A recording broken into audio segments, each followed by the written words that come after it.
Yeah, and we talked about it at halftime.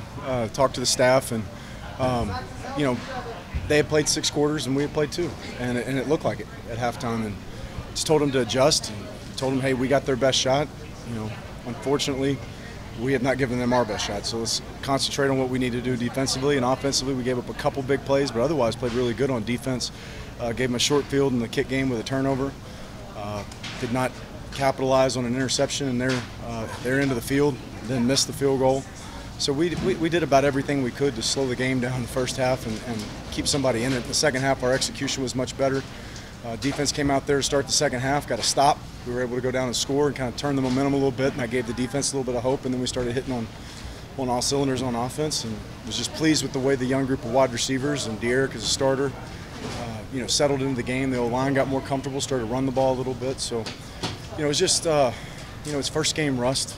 I'm not trying to underplay it, but first game rust, and got in there at halftime, kind of settled down, and everybody went to work in the second half. Did you think that late first quarter touchdown drive was particularly important to take into the half and then carry over? Yeah, it was really important that they understand that they were a good team. They understand that they are a good team, and they understood that they hadn't played very well in the first half, and they just needed to get in and collect themselves. And it's difficult when you're playing a team who's worked all that stuff out. And they're a good ball club. I mean, what Coach Blumgren's done, and you saw how they battled out of a 16, they got up to a 16-point lead last week, then got in a hole and then came back, and they're playing with a different fight about them, and you got to give those guys credit. They played hard and played well.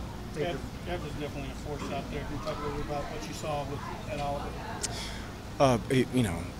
Played like Ed normally plays. Played with great energy. Was proud of his leadership. There were some times there where the defense was doing well and the offense wasn't early on, and it's easy to point fingers at a time like that, but I saw him go over there and talk to the offensive lineman, his cohorts on the other side, and saw great leadership from him, was proud of him. That's what you expect from a guy who's matured into a junior and a team captain. Major Marquez Stevenson, you kind of waited for 2 years to get him healthy, get him out for him on that reverse and then the big catch. Is that basically kind of in a nutshell what he's capable of, the kind of talent he can be? Yeah, we've got some guys that can be really explosive, and Bryson didn't play football for a year. Now he's playing. Marquez hadn't played for a couple of years. He's playing. You saw Courtney do some things. You saw Keith do some things. Those guys have waited patiently in the wings. They've been waiting for their opportunity, and I'm so excited for how those guys played. And football is a game of adversity, and you got to be able to battle through things. And those guys have waited their time, and you also have to be able to handle success. And when you do get your opportunity, you make plays. You go back to work again, and those guys will they'll show that type of maturity this week in their preparation. Absolutely, we've got to. You've got to learn from every experience, good or bad.